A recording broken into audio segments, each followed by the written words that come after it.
పెళ్ళైనా పండగైనా వేడుక ఏదైనా పట్టు చీరల ప్రత్యేక వేదిక వారాహి సిల్క్స్.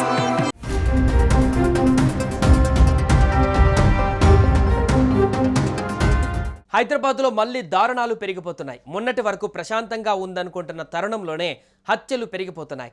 నిన్నటికి నిన్న నగరంలోని వరుస హత్యలు నగరవాసులను భయాందోళనకు గురిచేసిన విషయం తెలిసిందే. ఈ క్రమంలోనే ఎవరో ఊహించని దారుణం వెలుగు చూసింది. ఆడపిల్ల పుట్టిందని ఓ కసాయి తండ్రి ఆ పసికందు గొంతు కోసి హత్య చేశాడు. వినటానికి భయంకరంగా ఉన్న ఈ ఘోరమైన చర్య తాజాగా గోల్కొండ పోలీస్ స్టేషన్ పరిధిలో జరిగింది.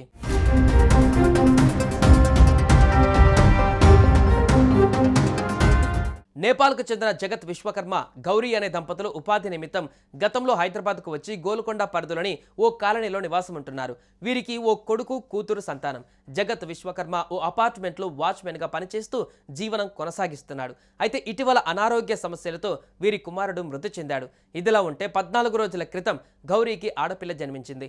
ఆడపిల్ల పుట్టడాన్ని తండ్రి జగత్ విశ్వకర్మ జీర్ణించుకోలేకపోయాడు. ఎలాగైనా హత్య చేయాలని పథకం రచించాడు.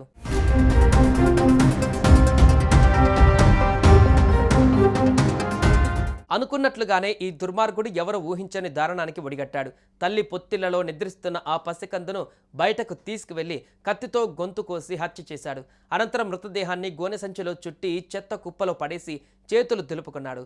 1 గంట తర్వాత నిద్రలేచిన గౌరీ పాప ఎక్కడని భర్త జగత్ విశ్వకర్మను నిలదీయగా చంపేసి గోనె సంచిలో పెట్టాడని చెప్పాడు.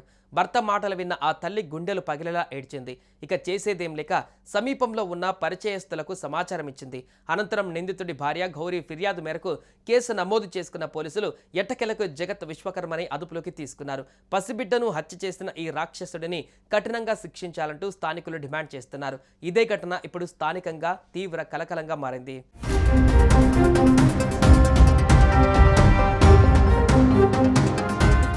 సుమన్ టీవీలో మీ పర్సనల్ అండ్ బిజినెస్ ప్రమోషన్స్ కోసం కింది నెంబర్కి కాంటాక్ట్ చేయండి.